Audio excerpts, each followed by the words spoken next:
As dark as you'd like to go, what's a disturbing fact you know? Story 1. By the time noticeable symptoms of dementia start to occur, it's usually too late for intervention. The disease actually kicks off much earlier in life, sometimes in your 40s. Your brain just works overtime to compensate until it can no longer keep up the fight. How would you know, and can you prevent it? Lots of studies are showing that sleep apnea is slowly killing your brain from your 30s and 40s onwards until there's too much damage. Like the people who snore super hard have tons of events where the brain is so starved for oxygen, it wakes up the body as a manual override. Everyone should get a sleep study done at 40, in my opinion. Crappy thing is that CPAPs are like $3,000, and if you don't have insurance that'll cover it, that's too much out of pocket for many. Edit.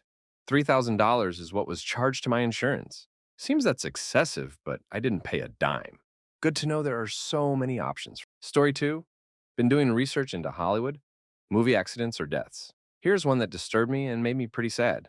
During the filming of 1919's The Valley of the Giants, main star Wallace Reed sustained a scalping injury when they derailed during a train sequence. Because they wanted to keep filming, the studio essentially force-fed Wallace increasing levels of morphine so he wouldn't feel pain and be able to act.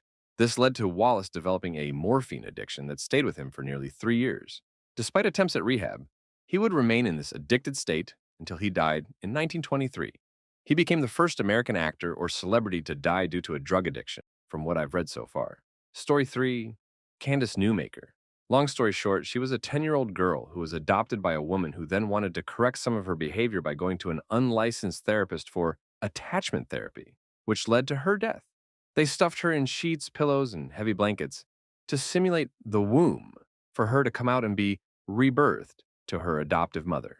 They made it extremely difficult for her to escape, though, by laying on top of her in the blankets. She begged and cried to be let out because she couldn't breathe and even vomited on and defecated herself several times. They smothered her for 70 minutes until she was too quiet and no longer moving. At this point, they finally realized that she was not alive. Story 4.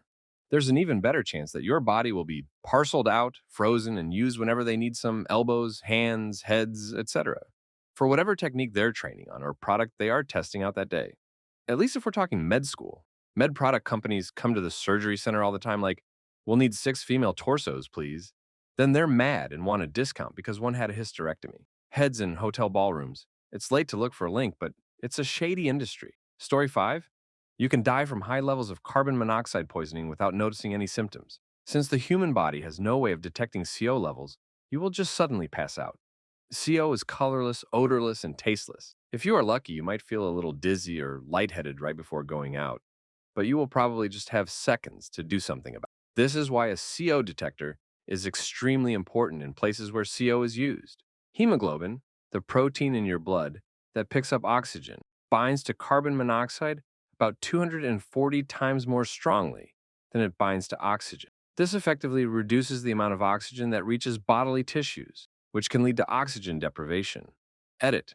Just so I don't spread false information, lower levels of CO poisoning can cause some symptoms like headache, dizziness, weakness, nausea, vomiting, chest pain, and confusion. This makes CO particularly dangerous because it is easy to mistake the symptoms for other illnesses. Story 6. Not a fact, but a case. Dave Box fell into a furnace containing molten liquid at a nuclear processing. He was missing and was discovered when records from that night identified a temperature dip in the furnace, indicative of something being thrown in there. The accident is suspicious because getting into the furnace definitely required some effort. His radioactive remains are in a sealed drum at the now decommissioned facility, never able to be laid to rest. Story 7. Fatal insomnia. A rare and incurable prion disease. The hallmark of the disease is the inability to sleep, which worsens over time. This lack of sleep leads to severe physical and mental exhaustion, significantly deteriorating quality of life. Patients experience a range of neurological problems, including hallucinations, panic attacks, paranoia, and rapid changes in mood. As the disease progresses, motor dysfunction such as muscle stiffness, tremors, and difficulty swallowing can occur. There is a gradual but noticeable decline in cognitive function, leading to memory impairment, confusion, and difficulty thinking clearly. The disease also affects the autonomic nervous system, which controls involuntary actions such as heartbeat, breathing, and digestion. This can result in abnormal heart rhythms, blood pressure fluctuations, and altered body temperature. Fatal insomnia is inexorable, with no cure or effective treatment to halt its progression. The disease typically progresses rapidly after the onset of symptoms, leading to death within a few months to a few years. Story 8, gas gangrene, is an infection where bacteria produce gas inside dead, necrotic tissue. Skin dies and becomes purple, and large black blisters full of fluid develop. It can cause loud scraping sounds and sensations as bone and cartilage begin to move against each other due to the gas development inside the necrotic flesh. It's hard to detect in its early stages and easy to overlook since it's fairly rare, so the infection can get pretty nasty before it's found. If it's not treated, death is guaranteed. With treatment, there's still around a 30% chance of dying. Probably the most disgusting kind of necrosis, even more gross than the flesh-eating bacteria. You do not want to see the images tab on Google. Story 9. Got two for you. 1. In a documentary I watched, I believe it was called Black Tears of the Sea. It talked about one of the biggest threats to our oceans, sunken World War II ships. I know it may seem crazy, but the issue is these ships still have oil in them, and they are all over the place. If I remember right, there's 7 wrecks off the west coast of America that if any one of them started leaking would cause massive ecological damage. And most governments' plans are like America's, to watch the sites of these reeks and just hope the steel holes never rust through. And it gets worse. German ships don't have the same oil. They were facing shortages, so their ships were using oil made from coal, which is significantly more toxic than regular oil. 2. Not too far downstream on London is the wreck of the SS Richard Montgomery, right on a major shipping route. It was filled to the brim with explosives when she was sunk. Well, at the time, England didn't want to pay hazard pay to the workers to unload the ship, so it was left. And then we get to today. The ships are still there with her cargo. And because of how many times passed, the officials have deemed it too risky to even try to do anything about the explosives or trying to contain a potential explosion. So now it's a matter of just hoping a ship does not essentially hit it or drift into it and set it off. The explosion is estimated to be large enough to cause damage by itself, but if it goes up, it risks taking out the gas refinery or storage for which that's nearby, making it larger, sending a massive wave into a major shipping lane and down the river towards London. If this happens, the wave barriers wouldn't even have enough time to deploy before it struck the city. The estimated damage would displace millions. Story 10. You can have varicose veins in your throat and esophagus without ever noticing. If they rupture you, puke out liters of blood within minutes and die. Either from blood loss, most likely, or from choking on the continuous blood flow. Less likely because not enough time before you bleed out. There's little to no possibility of getting help in time. And even if help is nearby, there's almost nothing they can do because it's hard to put pressure on an internally ruptured throat. I saw pictures of a bedroom where that happened in my forensic medicine center, and we were asked to make assumptions on what happened. We were all pretty sure that it had to have been a crime scene because there were at least 3 to 4 liters of blood. And trust me, you have no idea how much 3 liters of blood actually is until you see it. It's insane. We as humans are very sensitive to the sight of blood and tend to overestimate the amount because it's such a strong visual signal that means danger, splattered up to the ceiling, like everywhere.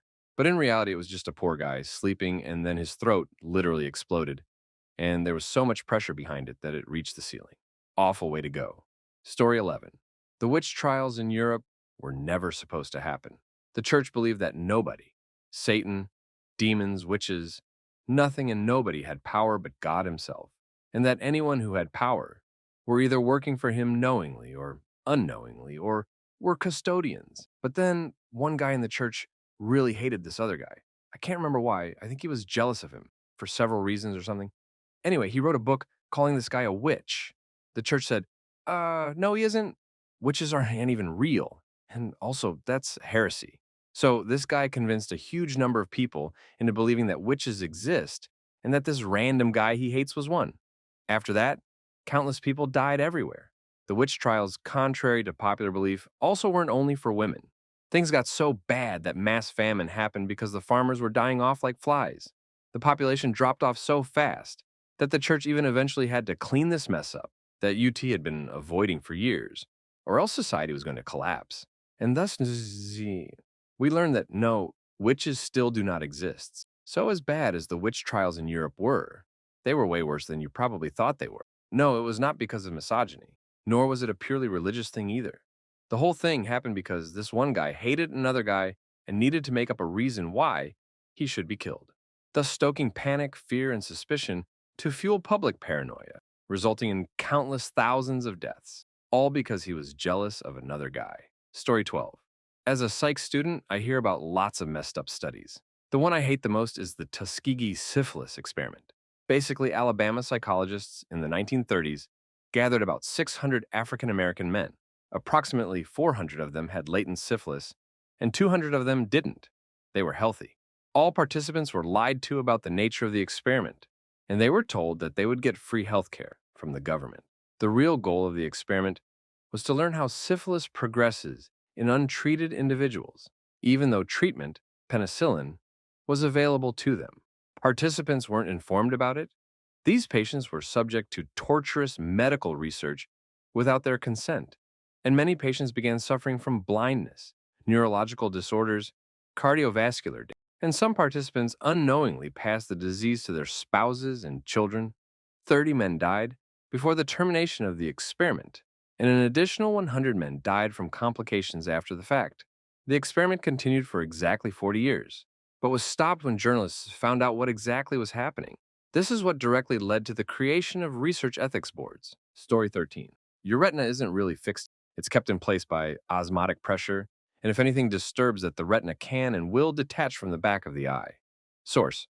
That's what happened to me. That eye is basically blind now. I was fortunate enough to not have had binocular vision before, so I'm not missing that. Edit to add. Symptoms to look for.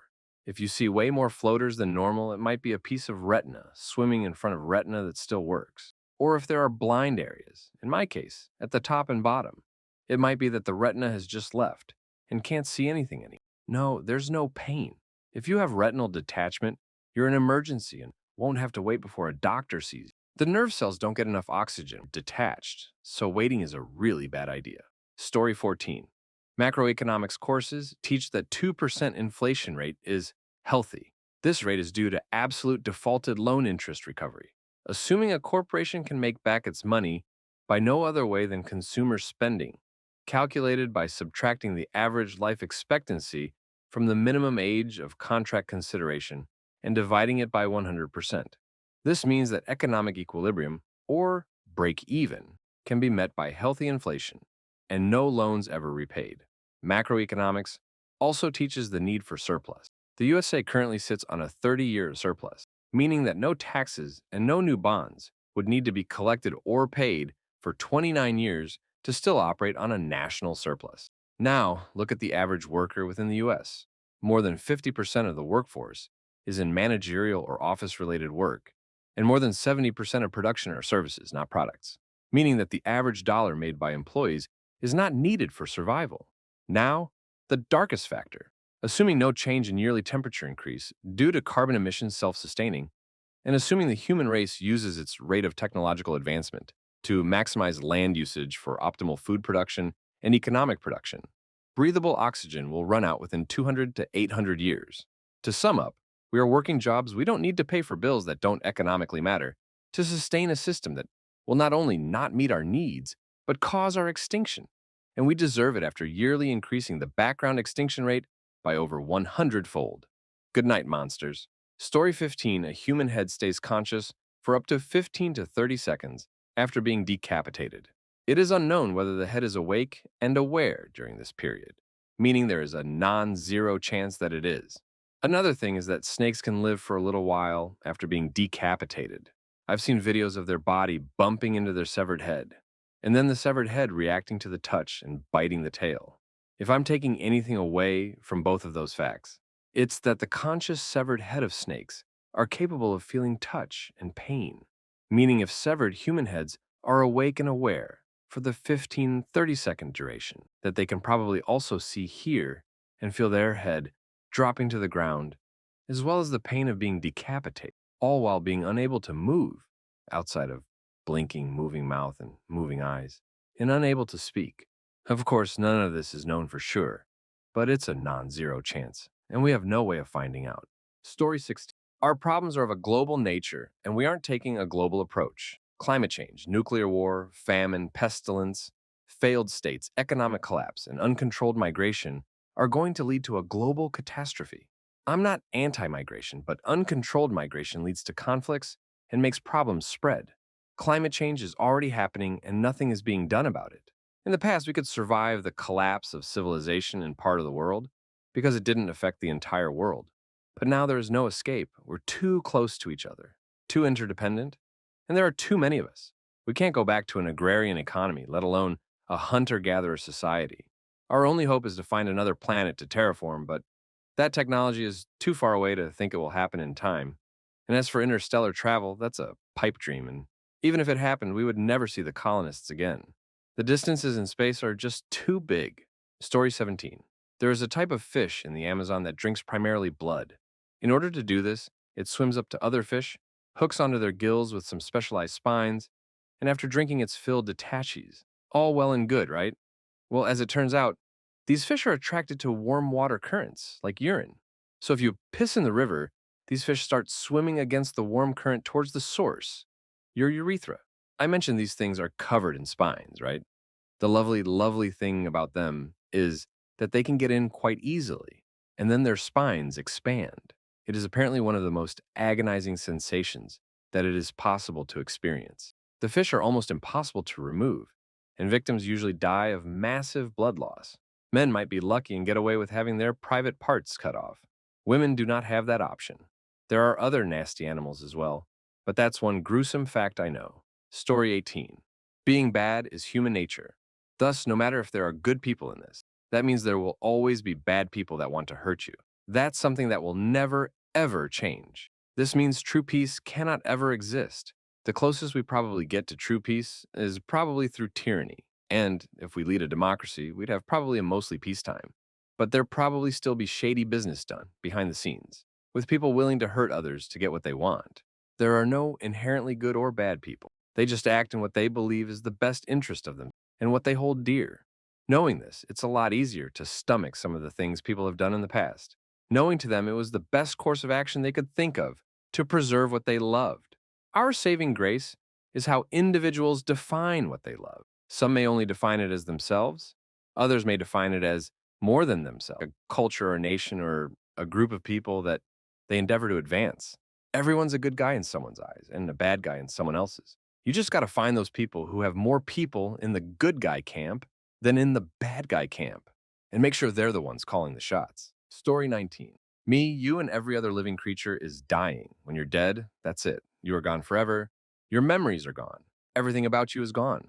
Children are starving to death and dying of disease every day by the thousands. People abuse each other.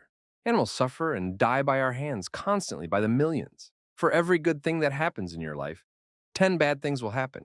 Everyone's life is based on chance. If you were born into a crappy third world country where getting a meal and not dying of disease is a daily struggle, then that's just too damn bad. 99% of people born in this situation will never make it out. It happened by chance, and there's not a damn thing you can do about it. Wealthy, privileged people could help, but for the most part, they never will, because they're greedy and have no empathy for their fellow species. The list goes on and on. Story 20. Our problems are not political, they're genetic. The only way for things to really improve is for human genetics to improve. The biggest improvement in human genetics was called the bubonic plague, which wiped out half of Europe, primarily those that allowed fleas to chew on their children.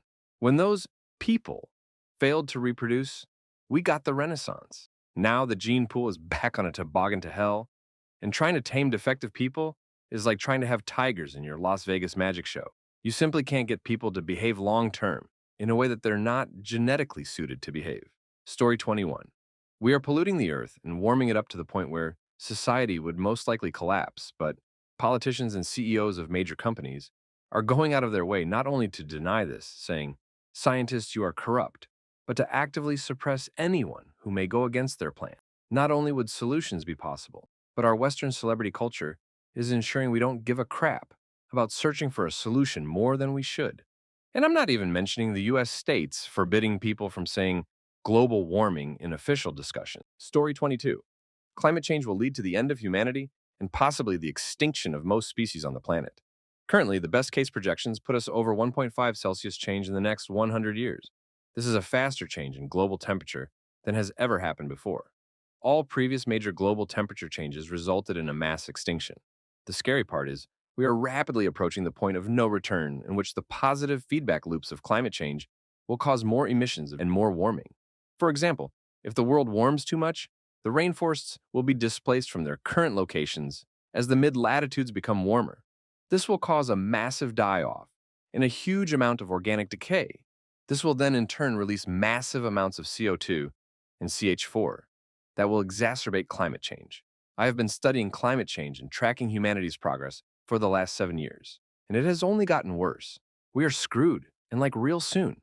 I think most millennials will see the collapse of most of industrialized society as we all claw for the last bits of fertile land, resources, and climates that are not ravaged by hurricanes, tornadoes, floods, snow, etc.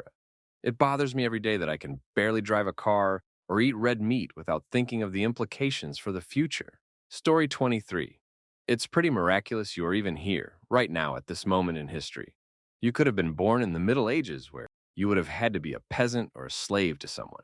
You could have also been born at a time where you wouldn't live past the age of 30 because of people's lack of knowledge in science. It's just epic that you get to live in a day and age where you can waste hours of your life looking at a computer screen, or you can go outside and explore nature and experience the world before pollution takes over and there will be nothing left of it. Don't sweat the small things. You only have so many days to experience it. You might as well enjoy it. Story 24. You believe that the genetic makeup of humans and animals are close enough to accurately test drugs and vaccines? I'm not a hippie LMAO. I wrote a 12-page paper about it and learned a bunch of crap I didn't know before. Like more than half of the tests done to animals that are successful fail or have drastic unknown side effects as soon as they hit human trials. Also, the fact that we have artificial flesh that is an exact copy of a human makes animal testing all the more unnecessary. It was useful in the past, but is now very outdated. Come at me with some knowledge next time. Story 25. The best read on the subject is Free Will by Sam Harris. If you are more of a video person, search YouTube for Crash Course Philosophy Free Will. In a nutshell, if you accept the scientific worldview that events are caused by the preceding events, cause and effect, and that the mind is essentially the brain, there is no evidence to date that either of these views are false, then it is impossible for someone to have made choices other than the ones that they made. The feeling that we could have done otherwise is an illusion. The implications this has on punishment versus rehabilitation, the role of the justices, empathy, anger, moral responsibility are huge.